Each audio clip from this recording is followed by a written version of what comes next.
조합제 TV 시청자 여러분 안녕하십니까? 2020년 6월 30일 오후 4시입니다. 요사이 북한 전문가, 안보 전문가들 사이에서 쟁점이 되어 있는 사안이 하나 있습니다. 김여정이가 당 중앙이냐? 그럼 당 중앙이면은 김여정이가 옛날에 김정일처럼 후계자냐 아니냐 하는 논쟁입니다. 다수설은 김여정이가 김정은의 후계자라는 겁니다. 김정은이가 건강이 좋지 않다. 그래서 우선 긴급사태에 대비해가지고 김여정을 후계자로 지금 키우고 있다. 노동당의 최고 핵심 부서인 아마도 조직지도부의 부부장일 것이다. 이렇게 규정을 하면서 당중앙이란 이 표현이 노동신문에 나왔는데 이게 우리의 주장을 뒷받침한다 이런 논리입니다. 저도 노동신문에 나온 당중앙이라는 표현을 봤는데 저의 느낌으로는 그게 어떤 특정한 사람을 당중앙이라고 하지 않고 김여정 그리고 김정은까지 포함한 그야말로 북한 노동당의 핵심 지도부를 가리키는 집합 개념으로 저는 받아들였습니다. 김여정만 특정한 것이 아니란 느낌인데 과거에 당중앙이라는 표현이 김정일을 지칭한 하나의 안모였다는 것과 연결시켜서 김여정을 후계자로 지금 보는 사람들이 숫자로는 많습니다. 그러나 여기에 이견을 제시하는 사람들 또한 만만치 않습니다. 이분들이 숫자는 적지만은 그 실력이 대단한 사람들이에요. 우선 곽길섭 3년 전까지 국정원에서 30년 동안 북한 분석관으로 일했던 곽길섭 씨, 요새는 안보정론 유튜브를 운영을 하고 있습니다. 이분은 상당히 오래전부터 우리 언론이 김여정을 후계자로 보는 것은 잘못 보는 것이다. 잘못 짚은 것이다. 지금 김정은 앞에서 후계자 말을 꺼낼 수가 없다. 후계자 말을 꺼내는 사람은 그자가 누구든지 그냥 골로 가는 거다. 어떻게 왕 앞에서, 더구나 젊은 왕 앞에서, 30대 왕 앞에서 당신 건강이 걱정되니까 후계자를 미리 이런 말을 꺼내는 즉시 저승으로 간다 이런 이야기입니다. 그러면서 과거에 조사를 해봤더니 조선조에도 10살 미만으로 왕이 된 사람이 많고 김정은의 아들이 지금 11살인데 김정은의 아들이 후계자다. 그럼 김여정은 뭐냐? 김여정은 관리자다. 제2인자는 맞다, 현재로는. 그러나 관리자일 뿐이다. 관리자일 뿐이다. 왕조시대로 이야기하면 이 관리자를 섭정이라고 합니다. 섭정. 왕이 일찍 죽었을 때 그 어린 왕이 아직 3살, 4살 이럴 때는 형식상 왕자리에 모셔놓고 뒤에 섭정으로서 관리를 하는 사람 역할을 김여정이가 하고 있다. 저는 그 해석이 맞다고 보는 사람입니다. 그런데 최근에 최보식 기자 인터뷰에서 지난 6월 22일자 조선일보에 또 다른 전문가가 한 사람 나타났습니다. 이 사람은 유승옥 전 국정원 심리전 담당인데 국정원에서 북한만 담당을 했고 아주 중요한 역할을 많이 했습니다. 남북장관급 회담, 북핵 6자 회담, 1, 2차 평양회담 실무 역할을 했고 8차례나 방북했고 노무현 이명박 정권 때는 심리전 단장을 지낸 사람인데 이 사람이 최보식 기자와 인터뷰한 내용도 거의 비슷합니다. 곽길섭 씨의 논리와 거의 비슷합니다.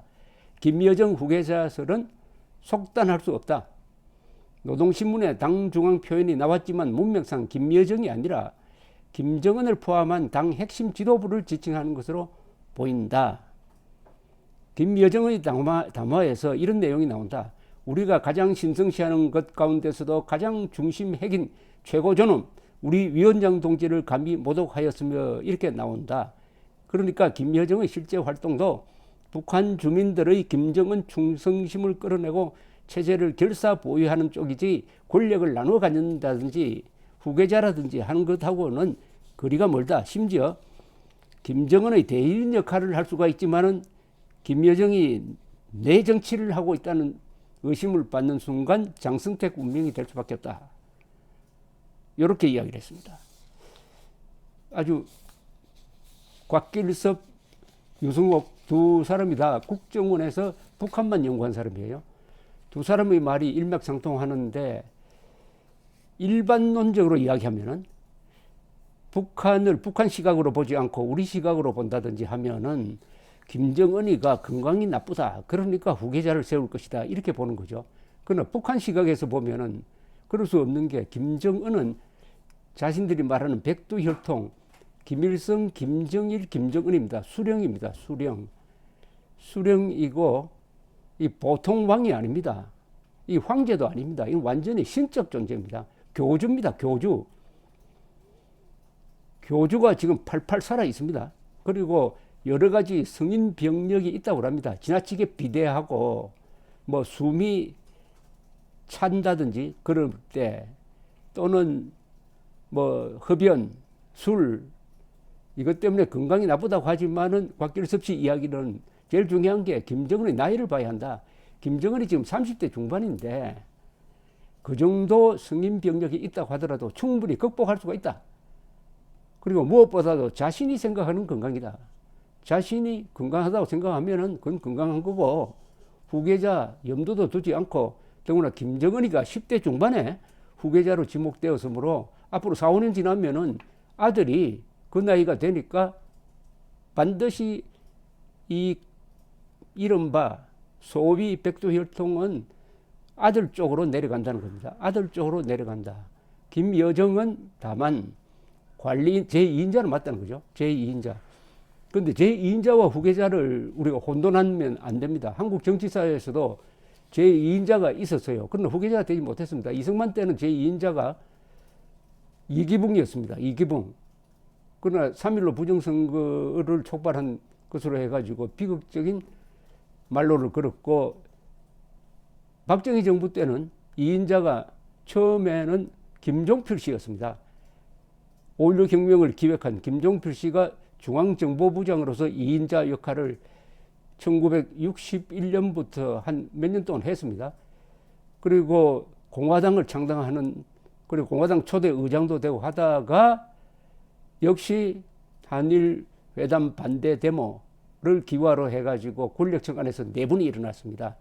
그래서 외유를 하게 됩니다. 이분이 2번 외유를 하게 되는데 그럼으로써 2인자 자리에서 내려오게 됩니다. 박정희 때는 2인자 자리가 자주 바뀌었습니다. 그 뒤에는 그럼 누가 2인자가 되느냐? 한 사람이 2인자가 되는 게 아니고 4인 체제라고 그래가지고 공화당의 핵심 지도부 4명이 일종의 집단 지도 체제를 형성하죠. 박정희 밑에서의 집단 지도 체제죠. 그러다가 한때 2인자가 된 사람이 또 한 사람 있었어요. 이후락 씨입니다. 이후락 정보부장이 1972년 7.4 공동성명을 주도해가지고 아주 국민적 인기가 높아갔습니다. 한때 2인자로 보였습니다. 그러다가 윤필룡 사건과 연루돼가지고 바로 박 대통령 눈밖에 나게 됩니다. 또 2인자가 또 바뀝니다. 그 다음에 2인자가 없는 상태에서 국무총리인 김종필 씨가 2인자 역할을 하다가 또 국무총리에서 물러납니다. 최규하 씨가 국무총리, 조금 힘이 없는 국무총리였죠. 이러다가 11.6을 맞게 됩니다. 11.6을 맞았을 때 박정희 대통령은 후계자도 없고 2인자도 없는 상태에서 권력 공백이 생겼습니다. 권력에 공백이 생긴다는 것은 진공상태를 의미합니다. 어디에서 진공상태가 일어나면요, 주변에 있는 공기가 자동적으로 빨려 들어갑니다. 그럼 누가 빨려 들어가느냐?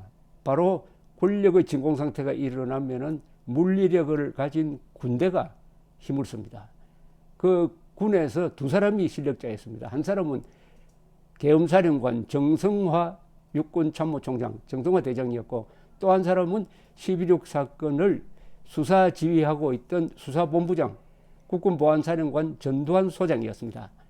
그런데 형식상 법적으로는 국방장관과 계엄사령관이 실권을 가지고 있었지만은 실권을 가지고 있는 것처럼 보였지만은 이미 정규 육사 출신들이 소장, 준장, 대령 이하 장교단을 딱 장악하고 있었으므로 더구나 수사권을 쥔 전두환 국군보안사령관이 또 11.6 현장에 있었던 정성화 장군을 조사할 수 있는 입장이었으므로 실질적인 권력은 전두환 쪽으로 갔습니다. 그러다가 12.12 사건이 나서 정성화 장군을 제거하고 실권을 잡고 바로 정식으로 여러 곡절을 거친 끝에 대통령이 되는 길을 가게 되는 것입니다. 그러니까 실질적인 후계자는 전두환이 됐습니다. 전두환. 그러나 박 대통령은 그렇게 죽을 줄 몰랐으니까 전두환을 후계자로 지명한 적은 없습니다. 그러나 힘의 논리에 의해서 그렇게 됐는데, 자, 북한에서 지금 김여정이가 후계자냐 아니면은 관리자냐 2인자냐 하는 이런 논의는 꽤 중요하다고 볼 수가 있습니다. 북한에서 급변 사태가 날 때 어떻게 되느냐를 점칠 수도 있는 것이고, 김정은의 정책을 판단할 때 어떤 권력 구조 하에서 이게 나오는 거냐 하는 것도 유심히 볼 점이 있습니다. 요사이 김여정이가 나와서 악역을 막 담당하고요. 그 다음에 김여정이가 무력 도발하겠다고 계획서 탁 올리면은 김정은이가 나와서 이거는 무리다 해가지고 그것을 중단시켜 버립니다. 그러면 대외적으로 보면은 김여정이는 아주 표독스럽게 보이고 김정은은 완전히 국가적 지도자로서 품위가 있다. 더구나 김정은은 트럼프와 맞짱 뜨는 사람이다. 싱가포르 회담 때는 트럼프를 갖고 놀았다. 이렇게 보여질 수도 있으니까 김정은의 위상을 떠받들기 위한 악역을 김여정이가 하고 있다. 이렇게 정리하면 어떻겠습니까? 결론적으로 말하면은 김여정은 후계자는 아닌데 제2인자는 맞다. 그리고 관리자는 이 권력이 김정은에게서 아들로 넘어가는 것을 관리하는 그런 역할은 할 것이다. 근데 3대 세습, 4대 세습 하니까 김일성 가족만 3대 세습 한다고 하는데 그렇진 않습니다. 북한 노동당 간부들이, 핵심 간부들이 대충 3대 세습입니다. 김일성하고 같이 빨치산 운동했다고. 그리고 어떻게 보면 평양 주민 전체가 3대 세습입니다. 그건 뭐냐? 평양에 산다는 것이 대단한 특권입니다. 평양에 살면은 배급이 나오잖아요. 그런데 평양 주민이 상당수가 3대 세습입니다. 그러니까 저 정권은 이 독재자가 어떻게 보면은 김정은 앞에 내세워 놓고 수십만 명이 지금 공동 독재를 하면서 공동 운명체가 되고 있습니다. 그러니까 저 체제가 잘 넘어가지 않는 거예요. 감사합니다.